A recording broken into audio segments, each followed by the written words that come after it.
Hare Krishna, Prabu dan Mataji semuanya yang saya muliakan, yang saya hormati, yang saya cintai semuanya. Hari ini adalah hari yang sangat mujur karena hari ini sama dengan Janmastami. Janmastami adalah kemunculan dari sisi Bhagawan Sri Krishna ke dunia material ini. Nah, pada hari ini kita merayakan kemunculan Sri Krishna dalam bentuk murti beliau, Sri Radharasiswar, Sri Gauranitai dan Sri Jagannath Balaram Subhadra Dewi yang pada 11 Desember tahun 1999 kita mengabisika beliau di sini dan kemudian juga menstanakan beliau di ashram ini. Jadi sudah hampir 25 tahun ya. 26 tahun. Jadi kita di sini sudah selama 26 tahun melayani beliau ya, dan juga beliau melindungi kita, memberikan darsan kepada kita semuanya. Dengan demikian seiring dengan berjalannya waktu, tanpa kita sadari kita sudah 26 tahun ya berada di tempat ini. Jadi kalau kita merefleksi ke awal ketika Srila Gurudev hadir ya, ketika itu di Agnihotra dan ada diksa seremoni di rumah Prabu Nrsimha Chaitanya. Dan setelah selesai acara ya, Prabu Nrsimha darsan kepada Srila Gurudev dan menyampaikan bahwa saat itu keadaan ekonomi Prabunya agak kurang seperti itu, dan beliau berpikir untuk menjual beberapa aset ya. Dan Gurudev menyarankan ya, kalau memang diperlukan Anda boleh menjual, tapi uangnya hendaknya disisihkan sebagian untuk membeli tanah dan nantinya untuk membangun tempel seperti itu ya. Dan kemudian atas perintah Srila Gurudev ternyata aset beliau tidak jadi dijual, dan kemudian bisnis mulai berkembang ya. Dan ketika bisnis sudah mulai berkembang, beliau menyisihkan kalau tidak salah 60 juta Prabu ya, disimpan di BCA untuk memulai membangun tempel ini seperti itu ya. Dan ternyata 60 juta ditaruh di bank itu tidak keluar sedikit pun, karena ya atas karunia Srila Gurudev dan Sri Gauranitai ya, bisnis beliau mulai berjalan lebih bagus lagi, sehingga ya setiap keuntungan ya dibagi sekian persen untuk memulai pembangunan tempel ini seperti itu. Dan kemudian hanya dalam 6 bulan kalau tidak salah bulan April ya di bulan April mulai melaksanakan meletakkan batu pertama di sini, dan kemudian mulai pembangunan. Dan hanya dalam ya, kemudian pada saat Radhastami ya, tempel itu belum selesai sepenuhnya, tetapi altar sudah ada tapi belum dihias seperti itu. Dan kita hanya membawa altar dari pondok dan ngiring Sri Gauranitai di sini ya, dan di tempat ini, dan para penyembah juga banyak sekali yang hadir. Nah, ketika itu juga Mataji Kamalalaya juga hadir di sini, dan beliau berpikir setelah melihat beliau bangunan tempel yang sekarang ada di sana itu ya, walaupun belum selesai, kemudian beliau mengungkapkan niat beliau bahwa karena beliau sebelumnya sudah membeli arca Gauranitai, Radha Krishna dan Srila Prabhupada ketika itu.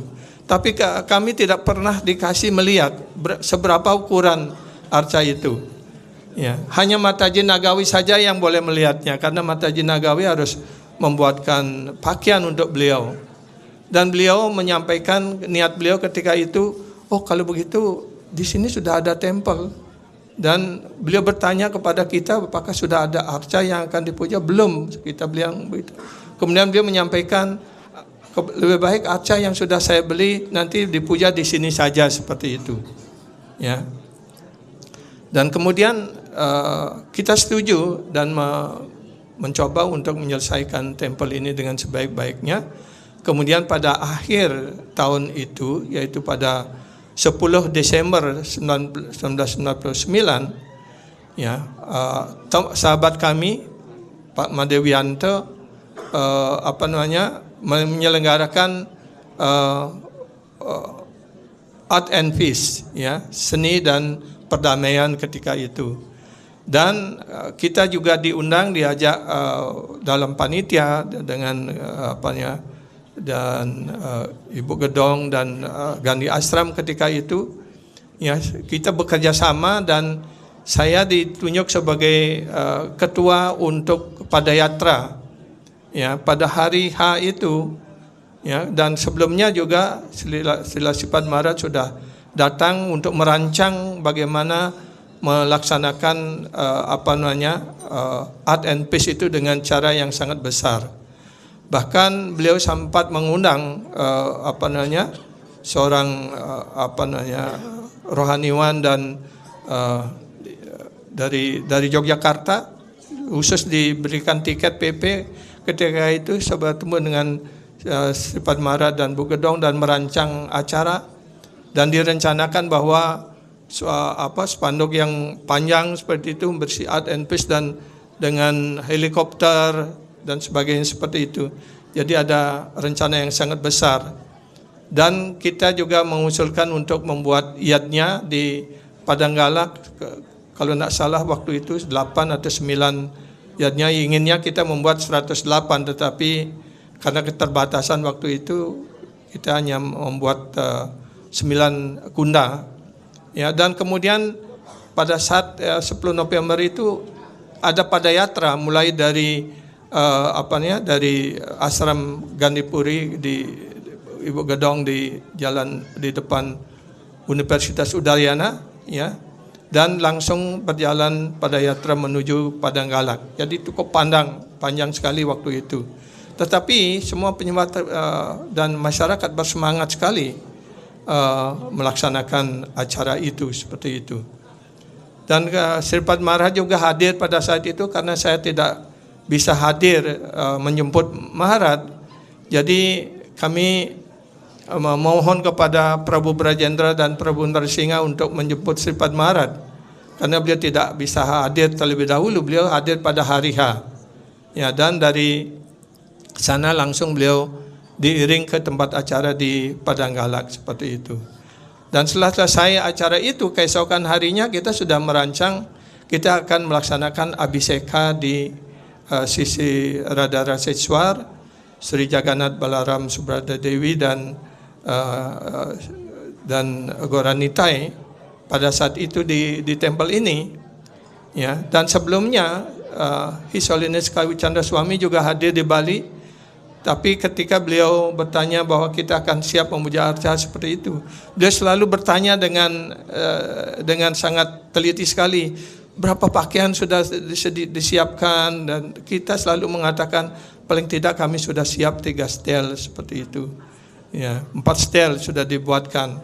Jadi sebenarnya kita sudah sangat siap, tapi beliau mungkin sangat khawatir kalau acara tidak berlangsung dengan baik. Ya, padahal kita sudah memohon kepada beliau supaya tetap hadir. Kemudian beliau berangkat ke Singapura. Dan kemudian yang melakukan Abhiseka ketika itu adalah Srila Sipad Maharaj, Bhakti Swarupa Goswami Maharaj, dan Sipad Chaitanya Chandra Guru Maharaj.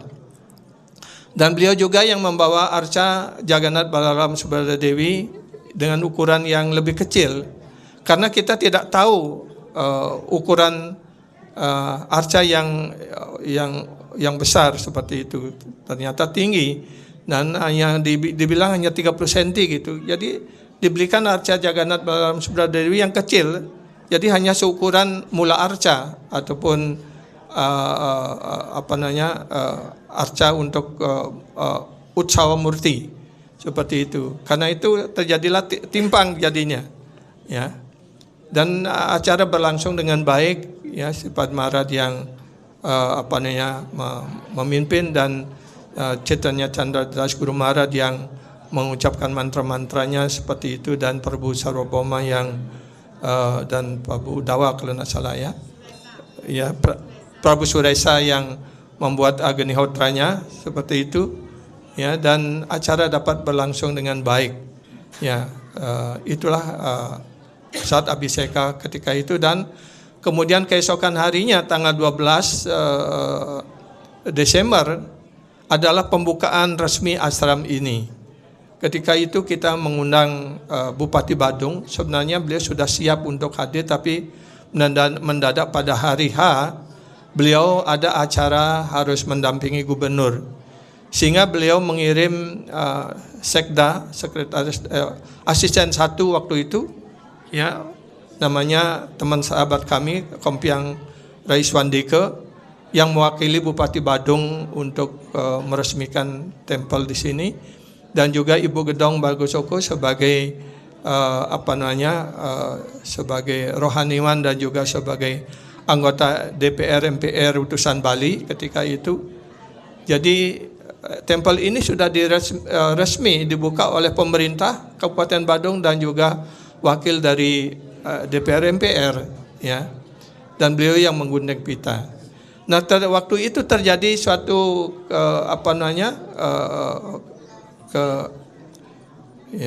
hal yang kurang lancar begitu. Karena setelah Abhiseka kemarinnya pada tanggal 11, ya, kita sudah memohon supaya Sri Padma Maharaj supaya berkenan untuk beristirahat di sini, bermalam di sini, tetapi mungkin karena beliau melihat fasilitas kurang memadai seperti itu, akhirnya beliau kembali ke Krishna Balaram ke Padanggala. Dan kita sudah menyampaikan informasi kepada beliau ketika itu bahwa besok paginya, ya, kita jam 9 sudah mulai acara. Jadi kita menunggu-nunggu beliau tidak datang, kemudian sampai kita mengirim Prabu Gunawatar untuk menjemput beliau. Ternyata beliau ditahan di sana untuk mengisi kelas dan sebagainya seperti itu. Sehingga kita tidak bisa menunggu lebih lama dan kita harus melaksanakan acara di sini. Ya, semestinya beliau yang mendampingi Ibu Gedong dan wakil dari Bupati Badung untuk menggundeng pita seperti itu. Karena beliau sudah hampir jam 12 beliau belum sampai. Ya, akhirnya kita memohon kepada wakil daripada Bupati dan Ibu Gedong untuk menggundeng pita untuk masuk ke ruang arca, dan kemudian di dalam sudah penuh seperti itu, dan ada sambutan-sambutan juga yang menjadi pembawa acara ketika itu adalah Agus Indra, ya. Dan ketika Sri Padma Maharaj hadir, jadi sebenarnya acara hampir selesai, ya, dan kita mempersilahkan beliau masuk ke ruangan, tapi malangnya, ya, Agus Indra Udayana, beliau tidak memperkenalkan Sri Padma Maharaj ketika itu, ya, dan beliau hanya hadir duduk dan akhirnya tidak sempat memberikan sambutan dan sebagainya seperti itu. Nah, kemudian setelah acara selesai kita melayani beliau prasad. Jadi beliau menjadi sangat marah sekali kepada saya ketika itu, ya. Jadi saya berpikir, saya akan sukses menyelenggarakan acara Padayatra, kemudian Abhiseka Arca, meresmikan tempel, dan kemudian setelah itu disusul dengan biasa puja Sri Padma Maharaj seperti itu. Jadi ada ego di kepala, ya, menjadi bangga bahwa, ya, sendirian dan dibantu dengan penyembah-penyembah yang lain akan bisa menyelesaikan acara dengan baik seperti itu. Ya, ternyata ada sandungan, Sri Padma Maharaj tidak diperkenalkan, beliau tidak diketahui oleh siapa-siapa, dan akhirnya ketika kita melayani persad, beliau marah sekali kepada. Ya, beliau mengatakan, kamu tahu, walaupun saya sebagai guru, sebagai sannyas, tapi berdarah, my blood, gitu beliau bilang. Darah saya adalah darah ksatria. Ya, saya bisa marah sekarang, begitu. Beliau memarahi saya. Dan ketika itu saya, apa yang harus saya katakan? Saya sudah berusaha bekerja keras menyelenggarakan segala sesuatu, tapi beliau marah begitu. Tapi kita menerima saja apa adanya seperti itu. Dan saya menangis ketika itu. Dan kemudian setelah selesai acara, waktu perjalanan pulang dari selesai acara dari sini, kemudian di dalam mobil Guru Maharaj Sri Pacetan Chandra Prabhu ketika itu menghibur saya, ya, dan beliau memberikan sebuah cerita, ya. Jadi beliau menjelaskan ada sepasang burung, di mana burung ini mempunyai 2 anak, ya. Yang satu anaknya adalah yang penurut yang baik, dan yang satu lagi adalah agak crooked begitu, ada penuh kepalsuan seperti itu. Dan ketika kedua burung orang tuanya ini ataupun induknya ini pergi untuk mencari makan, dia menyuruh kedua anaknya ini untuk ada 2 kaleng, ya, menyuruh kedua burung anaknya ini untuk mengisi kedua kaleng ini dengan biji-bijian seperti itu.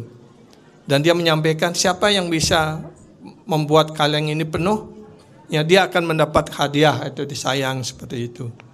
Ya, jadi burung yang jujur, ya, dia hanya memasukkan biji-bijian yang asli saja seperti itu. Tapi burung yang agak nakal seperti itu, ya, dia di bawahnya dia taruh kerikil, batu seperti itu, dan di atasnya ada lapisan biji-bijian yang tipis seperti itu. Ketika induknya datang, dia melihat bahwa satu kaleng itu penuh dengan biji-bijian, ya, dan satu lagi isinya cuman mungkin hanya sepertiga seperti itu. Nah, jadi kedua induknya ini berpikir bahwa yang isinya setengah atau sepertiga ini adalah dari burung yang jujur, ya. Tapi dia berpikir, induknya ini berpikir bahwa ini adalah anak saya ini malas sekali. Kenapa dia tidak bisa memenuhi kaleng ini seperti itu? Dan tanpa ragu-ragu dia menyiksa anaknya sampai burung yang jujur itu sampai mati, sampai meninggal. Tapi kemudian yang satu lagi, ya, disanjung seperti itu. Tapi ketika di kaleng yang penuh itu, kemudian karena suatu dan lain hal terjatuh bertumpah, dan ternyata isinya itu hanya sedikit saja dengan biji-bijian, tapi yang lainnya penuh dengan kerikil seperti itu. Nah, barulah induknya itu menyesal bahwa kenapa saya menyiksa anak saya yang jujur, ya, yang sudah bekerja dengan baik seperti itu. Tapi burung ini yang tidak jujur ini justru disayangi seperti itu. Nah, jadi ini beliau merefleksikan bahwa, ya, kita di sini sudah melakukan sesuatu dengan sangat baik sekali. Tapi di seberang sana dengan tipu muslihat dia berusaha untuk menahan Guru Maharaj supaya tidak hadir di sini, ya. Dan akhirnya saya yang kena marah seperti itu. Jadi itu sedikit kenangan ketika itu, dan begitulah apa yang kita lakukan dengan niat yang baik, dengan kejujuran, dengan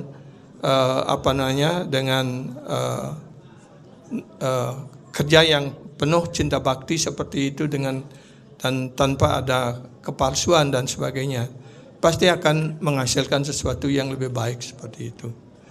Jadi pada kesempatan ini saya juga ingin membaca satu sloka dari doa dari Dewa Brahma, ya, bab 14, doa Dewa Brahma kepada Sri Krishna setelah Brahma menguji Krishna. Ya, dia berpikir bahwa Krishna adalah anak ajaib, anak-anak biasa seperti itu. Jadi Brahma ingin menguji dengan mencuri anak-anak sapi dan mencuri teman-teman Krishna seperti itu, menyembunyikannya. Ya, selama 1 tahun menurut kita di sini, tapi bagi Brahma itu hanya sesaat seperti itu. Dan kemudian setelah Brahma kembali lagi, ya, dia melihat bahwa, ya, Krishna bersama sapi-sapi dan bersama anak-anak sapi dan teman-temannya seperti itu sudah ada bersama Krishna, ya. Tetapi dia heran, gimana mungkin anak ini bisa membangunkan kembali anak-anak sapi dan anak-anak gembala sapi ini seperti itu. Kemudian dia melihat ke dalam gua di bukit, ada gua dan di mana beliau menyembunyikan anak sapi dan anak-anak gembala sapi itu. Beliau melihat bahwa anak-anak sapi dan anak gembala sapi masih tidur di sana. Kemudian Dewa Brahma lagi ke tempat di mana Krishna bersama teman-teman dan anak-anak sapi tadinya dilihat. Kemudian Brahma kembali melihat ke sana. Ternyata yang menjadi anak-anak sapi dan anak-anak gembala sapi itu semuanya adalah Wisnu bertangan 4 seperti itu dilihat oleh Brahma. Barulah ketika itu Brahma menyadari kekeliruan beliau, ya. Jadi beliau mengerti bahwa Krishna adalah personalitas Tuhan Yang Maha Esa. Tapi karena kebodohan dan kegelapan, ya, dia dipengaruhi oleh ego untuk menguji Tuhan seperti itu. Nah, jadi setelah beliau menyadari itu dan mengembalikan sapi-sapi dan anak-anak sapi dan teman-teman Krishna, maka kemudian semua yang tadinya dilihat oleh Brahma seperti anak-anak sapi dan anak-anak gembala sapi itu kembali semuanya masuk ke dalam badan Sri Krishna seperti itu. Nah, di sini sebenarnya Krishna ingin mewujudkan lila ini untuk memberikan pemahaman, untuk memberikan keyakinan kepada kita semua bahwa Krishna adalah personalitas Tuhan Yang Maha Esa. Ya. Dan Brahma sempat bingung karena melihat kegiatan Krishna sebagai anak-anak biasa bermain seperti itu. Jadi dia bingung, ya. Tapi kebingungan Brahma itu adalah dipengaruhi oleh yoga maya. Karena Krishna yang mengatur, menyusun supaya lila ini berlangsung seperti itu, ya. Untuk memberikan keyakinan, pelajaran kepada kita, untuk menguatkan keyakinan kita semua bahwa Krishna adalah personalitas Tuhan Yang Maha Esa. Seperti itu. Dan untuk menyingkat waktu supaya tidak terlalu panjang, sebenarnya saya ingin saya kira akan kelas tersendiri seperti itu, tapi karena ini ada harus bergiliran menyampaikan doa puja, saya membacakan satu sloka pertama dari pujian. Setelah Brahma menyadari kesalahannya, beliau turun dari angsa dan bersujud kepada Sri Krishna dan menyampaikan doa-doa pujian seperti ini. Sri Brahma uwaca naumi dyate brawapu wapuse tadidambaraya gunan gunjawantam sa paripicala sanmukaya Vanyesraya kavala venet vetra visana venu Lakshma striye mridupade pasupangkajaya. Dewa Brahma berkata, Lord Brahma said, My dear Lord, oh Tuhan yang hamba cintai, You are the only worshipable Lord. Anda adalah satu-satunya personal Tuhan yang patut dipuja.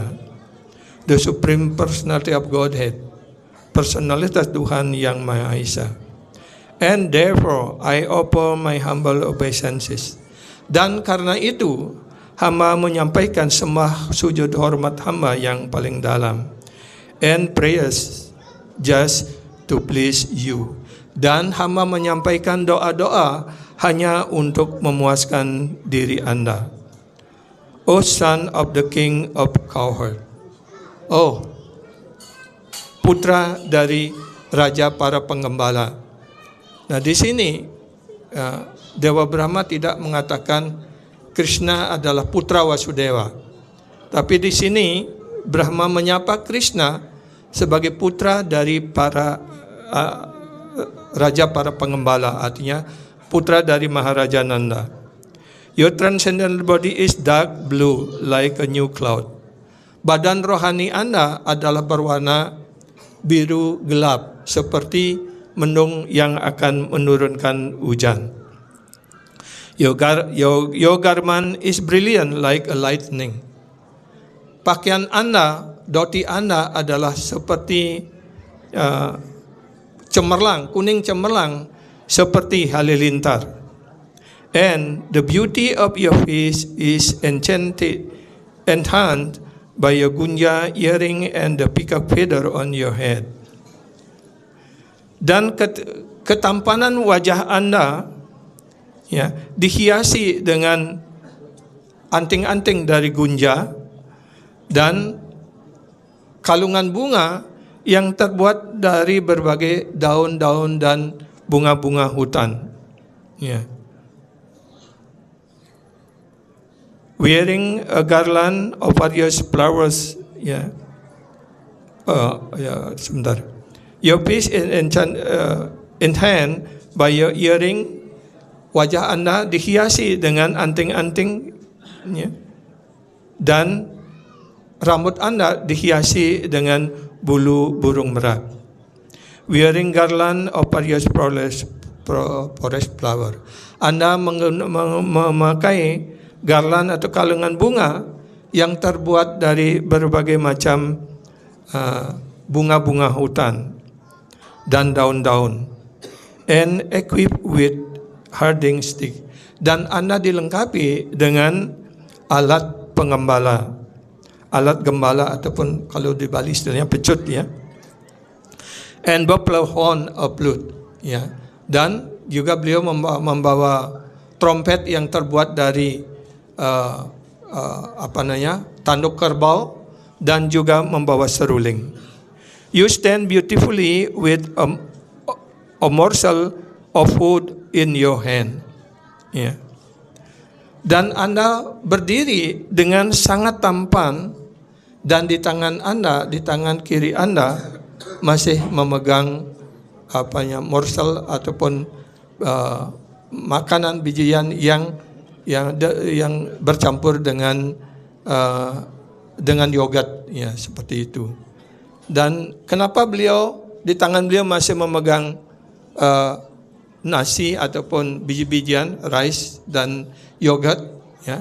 Karena ketika itu beliau sedang duduk.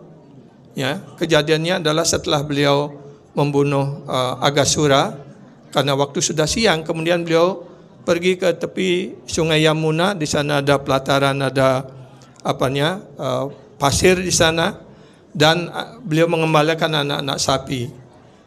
Dan karena waktu sudah siang, beliau menyuruh teman-teman beliau untuk duduk, dan Krishna di tengah-tengah dan yang lain-lainnya melingkar-lingkar seperti itu. Dan sebenarnya Krishna hanya menghadap pada satu arah. Tapi teman-temannya yang ada baik di samping kiri, samping kanan, di belakang, mereka tidak pernah melihat punggung ataupun bagian kanan kiri, bagian kanan atau kiri Krishna, tapi mereka semua melihat Krishna menghadap kepada mereka. Seperti itu. Dan ketika mereka sudah berbagi prasad dan kadang-kadang merebut makanan yang sudah digigit oleh Krishna, kadang-kadang Krishna juga mengambil makanan yang sudah digigit oleh temannya, seperti itu. Jadi tidak ada perbedaan, karena teman-teman Krishna tidak ada yang menyadari bahwa Krishna adalah personal Tuhan yang Maha Esa, bahwa Krishna adalah salah satu di antara mereka, teman mereka, seperti itu. Dan ketika mereka menyadari bahwa anak-anak sapi tidak ada lagi di sana, maka sebenarnya teman-teman Krishna ingin bangun, ingin mencari anak sapi itu. Ya. Tapi Krishna kemudian menenangkan temannya, tenang saja, kalian lanjutkan prasad dan saya akan melihat sapi-sapi ini, seperti itu. Karena itu tangan beliau masih memegang biji-bijian dan yogurt seperti itu, dan kemudian beliau mencari-cari dan anak-anak sapi tidak ada lagi, teman-temannya tidak ada lagi, ya. Dan ketika Krishna mencari anak-anak sapi itu, kemudian kembali ke tempat semula, teman-temannya juga sudah tidak ada.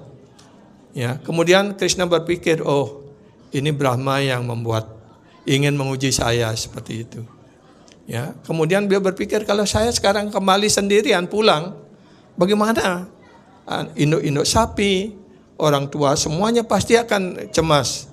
Ya, maka beliau memperbanyak diri beliau menjadi anak-anak sapi dan anak-anak gembala sapi, seperti itu. Ya, jadi inilah personalitas Tuhan Yang Maha Esa. Ya, beliau bisa memperbanyak diri beliau menjadi sapi, menjadi anak-anak sapi, menjadi anak-anak gembala sapi dan sebagainya, seperti itu. Ya, jadi dengan cerita ini, dengan kisah ini, hendaknya kita memiliki keyakinan yang kokoh bahwa Krishna adalah personalitas Tuhan Yang Maha Esa. Begitu pula, ya, Krishna dalam bentuk wujud murti beliau, ya, beliau tidak berbeda dengan Krishna sendiri, ya, karena murti beliau adalah, ya, manifestasi Krishna dalam wujud sebagai murti, ya. Karena itu kita hendaknya selalu berusaha untuk meningkatkan pelayanan dan cinta bakti kita kepada Tuhan pujaan kita, kepada arca pujaan kita, ya, agar beliau selalu bermurah hati untuk membimbing kita, melindungi kita, menuntun kita untuk bisa lebih maju, lebih tekun lagi di dalam pelayanan cinta bakti rohani kepada kaki padma beliau. Jadi itu yang dapat saya sampaikan pada kesempatan ini, ya, semoga ada manfaatnya bagi kita semua dan mengingatkan kita kepada salah satu lila Sri Krishna, ya, di hutan Brindavan, seperti itu. Hare Krishna. Jai Sri Radha Raseswarju ki jai, Sri Jagannath Balaram Subhadra Devi ki jai, Sri Gauranita ki jai, Jai Jai Srila Prabhupada ki jai, Srila Gurudev ki jai. All glories to Srimal devotees. All glories to Srimal devotees.